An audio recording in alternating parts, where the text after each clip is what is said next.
jalanmu. Kudus, kudus Tuhan, kudus namamu. Ku beri syukur dalam simfoni indah.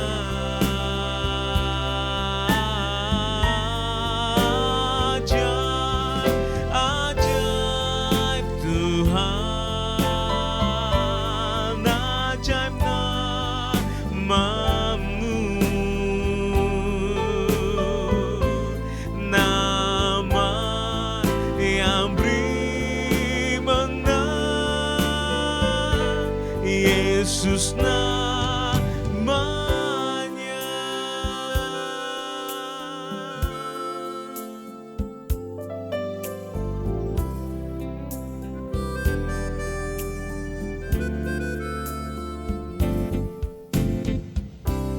Peganglah tanganku, Roh Kudus,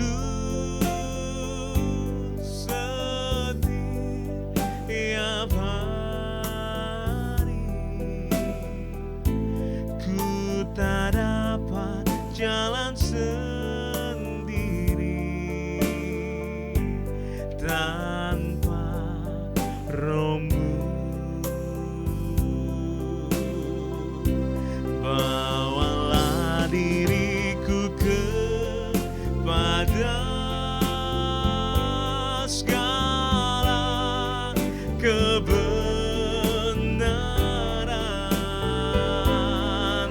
agar ku tidak tersesat mengikuti jalanmu. Kudus, kudus Tuhan, kudus namamu.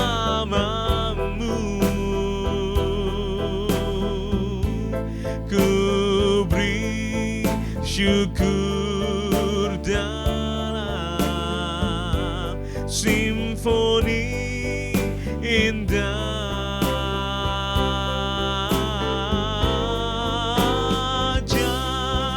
Ajaib Tuhan, ajaib namamu.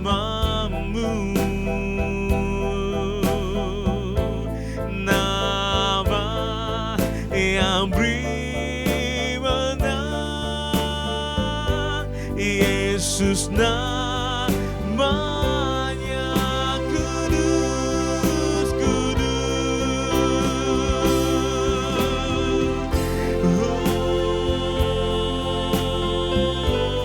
kudus namamu.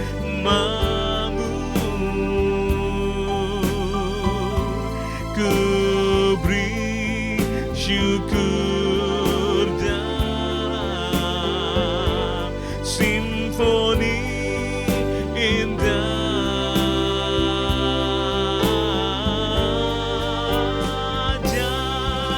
Ajaib Tuhan,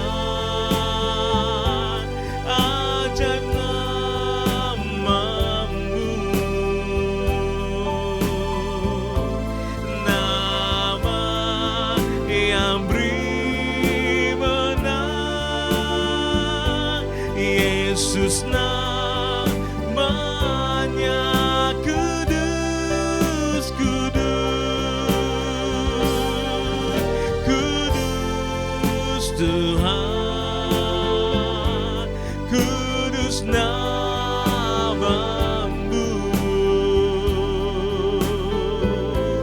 Ku beri syukur dalam simfoni indah.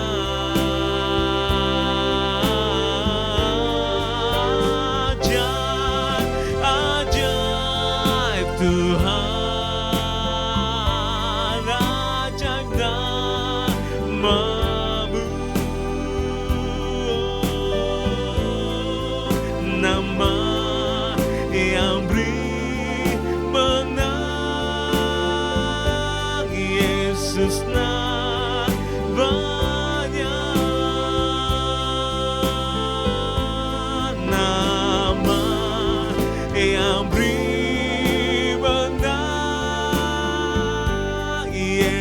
Yesus namanya,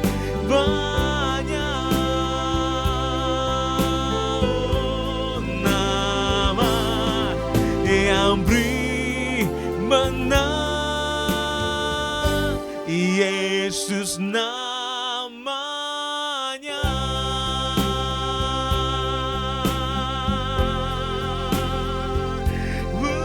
Nama Yesus yang kami sembah, kami puji.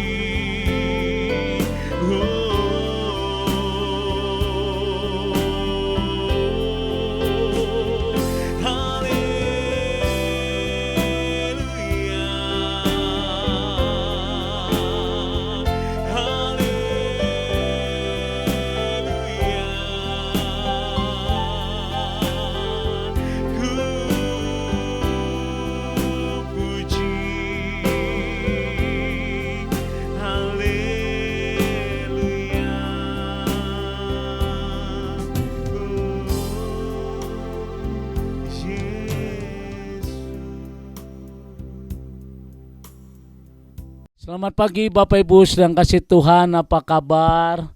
Dan kita semua pasti dalam keadaan baik dan diberkati. Dan kita percaya pagi hari ini saudara jam 5 pagi kita kembali mengudara. Dan satu hal sebelum kita melakukan segala aktivitas kita butuh akan kebenaran firman Tuhan yang menopang dalam hidup kita. Kita percaya di dalam firman ada kekuatan, ada pembaharuan, bahkan ada sukacita. Mari kita tundukkan hati kita di hadapan Tuhan. Segala puji syukur kami naikkan kepadamu Tuhan di pagi hari ini. Kami boleh mengucap syukur dan waktu yang terindah pagi hari ini Tuhan. Kembali kami akan diberkati melalui kebenaran firman Tuhan. Satu hal yang hamba inginkan, setiap jemaat Tuhan yang mengikuti acara Saat Teduh pagi hari ini semua diberkati Tuhan, dapat kekuatan yang baru dari Tuhan. Dalam nama Tuhan Yesus kami berdoa, haleluya, amin. Bapak Ibu sedang kasih Tuhan, kembali kita akan bersama-sama membuka di dalam kitab Ayub pasal yang ke-10 ayat yang pertama. Ayub pasal yang ke-10 ayat yang pertama. Aku telah bosan hidup, aku hendak melampiaskan keluhanku, aku hendak berbicara dalam kepahitan jiwaku. Satu statement yang keluar dari Ayub, secara manusia dia udah bosan. Dia udah mengeluh, dia udah capek. Karena dalam satu hari segala-galanya berubah. Anaknya mati semua, dia sakit, lepra, ya itu kusta basah. Kemudian hartanya habis. Makanya saudara dalam ayat pasal 10 dikatakan, aku bosan hidup, aku hendak melampiaskan keluhanku, dan aku hendak berbicara dalam kepahitan jiwaku. Saudara yang kasih Tuhan, pagi hari ini saya akan berbicara bagaimana sikap kita menghadapi penderitaan. Saudara yang kasih Tuhan, ada beberapa sikap yang kemungkinan ditunjukkan ketika seseorang dihadapkan pada masalah, pada penderitaan, kesulitan, kesukaran, atau kesesakan. Baik itu secara materi maupun kesehatan tubuh kita, banyak sekali saudara. Nah saudara, sikap yang pertama, ada orang yang kecewa, dia mengeluh, dia mengomel-ngomel, dan dia bersungut-sungut kepada Tuhan. Lalu mereka akan membanding-bandingkan dengan keadaan orang di luar Tuhan yang membuatnya merasa iri hati. Saudara yang kasih Tuhan, inilah keadaan saat ini. Memang ketika kita divonis oleh dokter tidak ada obatnya. Ketika kita lihat anak kita diambang kehancuran. Ketika kita lihat perusahaan atau usaha kita pun diambang kehancuran. Seringkali kita kecewa, seringkali kita mengeluh. bahkan bersungut-sungut. Seringkali kita membanding-bandingkan kepada orang lain yang tidak mengenal Tuhan. Bapak Ibu sedang kasih Tuhan, saya mengingatkan dalam Mazmur 37 ayat 1-3 dikatakan, jangan marah karena orang yang berbuat jahat. Jangan iri hati kepada orang yang berbuat curang, sebab mereka segera lisut seperti rumput dan layu seperti tumbuh-tumbuhan hijau. Percayalah kepada Tuhan dan lakukanlah yang baik. Diamlah di negeri dan berlakulah setia. Memang secara manusia itu tidak mudah. Ketika engkau sedang divonis tidak ada obatnya. Atau ketika kita membangun satu keluarga yang sudah bertahun-tahun diambang kehancuran. Itu tidak mudah. Saudara yang kasih Tuhan, seringkali kita kecewa, mengeluh kepada Tuhan. Kita mulai bersungut-sungut, akhirnya kita membanding-bandingkan dengan orang lain. Dan akhirnya kita iri. Tetapi Mazmur hari ini mengatakan kepada kita, jangan marah. Jangan marah karena orang berbuat jahat. Jangan iri hati. Jangan bersungut-sungut. Lakukan hal yang baik. Nah, Bapak Ibu sedang kasih Tuhan. Sikap membanding-bandingkan keadaan ini juga dilakukan oleh bangsa Israel ketika mereka berada di padang gurun.